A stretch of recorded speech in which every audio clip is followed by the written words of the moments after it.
Hey guys, ask and you shall receive. For weeks and weeks, maybe even months now, people on my Instagram have been asking for a Q&A with me and Giovanni, Sebastian's father. And I was kind of like tossing the idea around to him. He was like, I'm alright, I'm not really into it. And then finally, he was like, you know what? Let's do it. So that's what I have for you today. This is part one of the Q&A with Giovanni, Sebastian, and I. I hope you enjoy it, and if you have more questions, you can head over to my Instagram, personal message me there, or you can drop them in the comments below. I hope you guys like this video. How do you feel, Sebastian? How do you feel in there? Okay, this is my show. This is my show.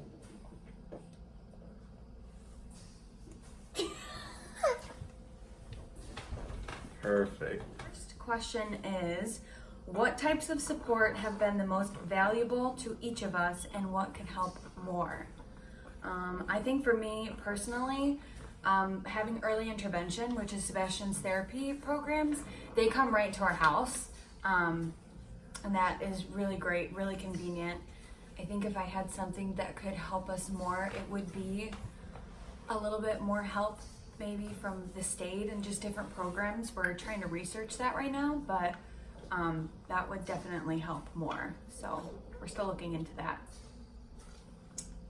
I think for me, what has helped us the most through the entire journey as of now has been kind of my family, my parents, my brother, my sister. My sister actually purchased a home actually about a mile away from us, and at first it was kind of aggravating, but now it's nice. You know what I mean? It's nice having some family that close.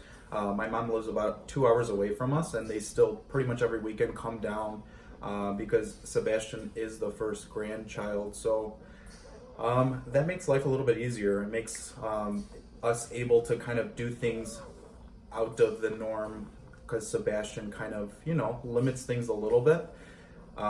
As of something else that could help more, I'm not sure. We do get a lot of support. I can't say that we need something else. Like Steph said, we've just been exploring different ways like that. I know that there's different assistance for Sebastian. One thing that I've kind of been trying to ask Steph to do is look into more therapy for the baby, because I know that that'll help him significantly. I just feel like once a week or the twice a week that he gets seen isn't enough to help him progress. But again, that's something that maybe with time gets a little bit better. The top question that we get all of the time is, are we going to have more children? For me, I would love to have more kids. I feel like a lot of the stuff that I was doing before I became a mom was stuff that I liked and I got by doing those things. But when I became a mom, I'm like, this is what I'm supposed to be doing. I love this. So I think in the future, eventually, it would be nice to try to have another child. I think it's important to touch on being okay with where we are with Sebastian. He is medically fragile. And having another child wouldn't change our relationship with him. It's not that we want a healthy child because we have a sick child. I just really love being a mom. So having the ability to have more children would just be really nice for me. I don't know about you. What do you think? I think I've told Steph before I would be open to that idea of having another baby. I just think it's when the time is right, though. I think that right now Sebastian is still a little bit too young. He still needs a lot of attention. So I think it'd just be very difficult, especially because I can't just leave work and help, or if something, God forbid, happens, I can't be present because God forbid there's an emergency or something happened with the baby. Juggling two babies, juggling a dog, I think that that's a lot. So I think that it's something that maybe when Sebastian gets a little bit better, a little bit older, maybe he could do things on his own a little bit more. I think we'd be more open to it. Yeah. So just when the time is right, I would definitely be open to the idea. So. I agree. The next most popular question that we get, I think, all of the time is, when are we going to get married? And what does that day look like? I think the biggest answer is when the time is right. Sebastian needs to be healthier. My dream wedding, I've never wanted a big wedding. I don't want anything huge. I don't want all the flowers and the decorations and all of that stuff. I really would love to have a destination wedding. Let's go on a vacation and get married and celebrate with whoever can make it. So that would be my ideal wedding. And obviously Sebastian is our ring bearer. What do you think about the wedding situation? Yeah, I kind of like what Steph said. Kind of with time, I've been thinking just of different options. I would love a destination wedding. I mean, who doesn't want to get married on a beach with beautiful weather, like clear water? I mean, who doesn't want that? But at the same time, I come from, obviously, my family is Catholic, and my mom is, I'm not going to say very religious, but, she would like the church, she would like for that to happen. I'm not saying that that's what's going to happen, but, I want to do kind of what's best for us, I think that it comes down to what makes us happy at the end of the day, because it is our wedding, and I don't think anybody would kind of be opposed of having a wedding on a beach. I don't think anybody would hate that. I think as long as we fly out a Catholic priest, yeah. We'll be all right. Yeah, and I mean, Sebastian, I want him to be ready so he could kind of not so much remember, because I know that he's still very, very young to remember, but I think that more just so he could participate, so he can be a part of something in the wedding. I would love for that to happen. We're taking a break from questions. We're taking a break from questions. Okay, so the next question is, how did Gio respond to Sebastian's health first and now? That's kind of a longer question, because there's obviously been so much that Sebastian has been through. When we first found out that something was wrong, of course it was very, very difficult. Without getting into too much in detail, it was very difficult, because everybody plans.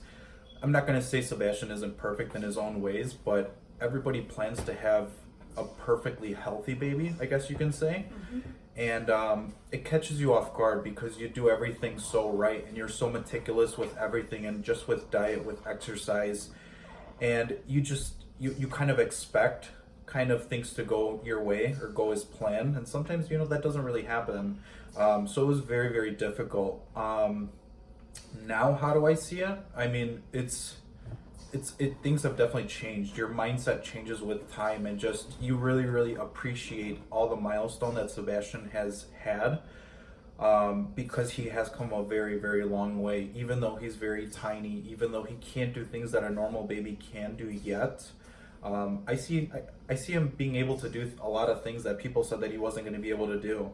So I think of it this way: it's a matter of kind of pushing Sebastian to see how much he can do, not how much he can't do.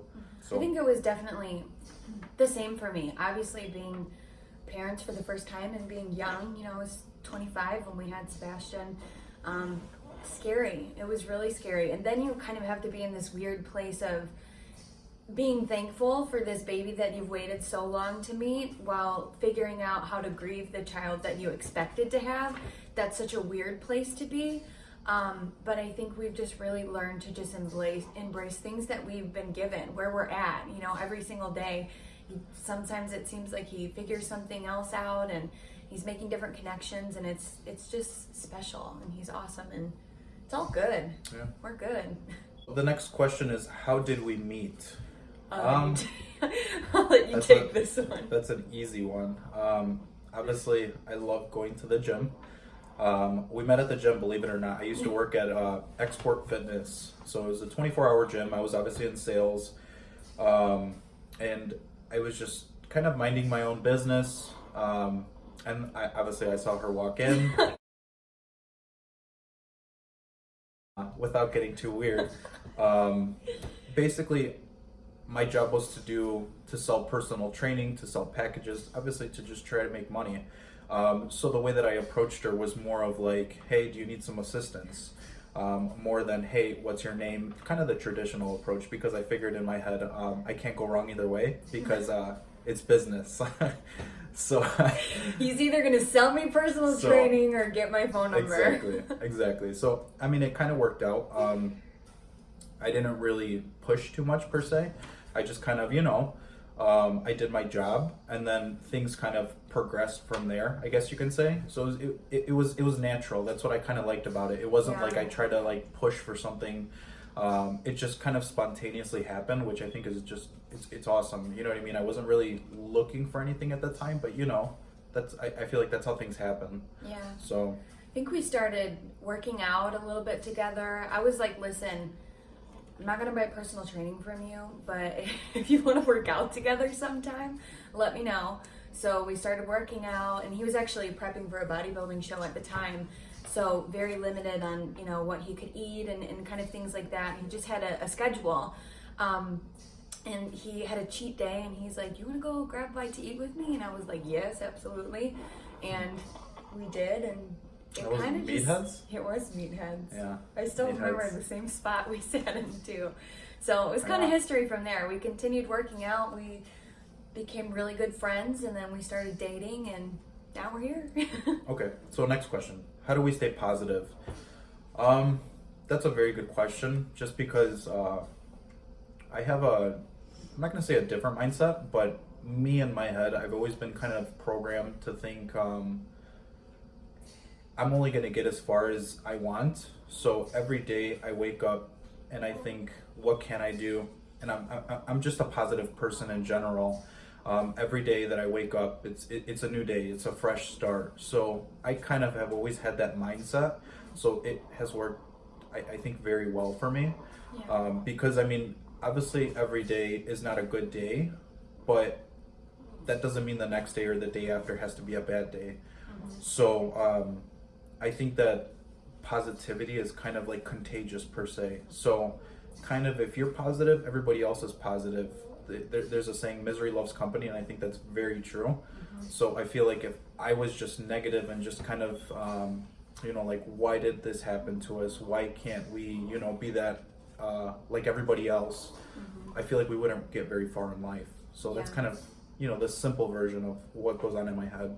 Yeah, and I think a lot of people come across my page on Instagram, and I think the one thing that I can reflect in all of this is a lot of positivity and a lot of hope, and it kind of stems back to what we were talking about earlier about just being thankful for, where we are right now. Next question is, what is our favorite date spot? Can you guys guess? I think that's an easy one. I love sushi, believe it or not. I love sushi and pizza, I should say. So I think pizza's a very, very easy to love. Yeah, who doesn't like bread? Who doesn't like, it's pizza. You know what I mean? But sushi, I love eating sushi. I eat probably a ridiculous amount of sushi every single week. And I feel like it's just, with how much that I eat, I think that it just works out for us. Steph kind of finds out what she likes to eat. She likes a little bit of sushi. And we actually go to a sushi place where they get us like little, it's called mochi I ice think it's cream. mochi ice Mochi cream. ice creams.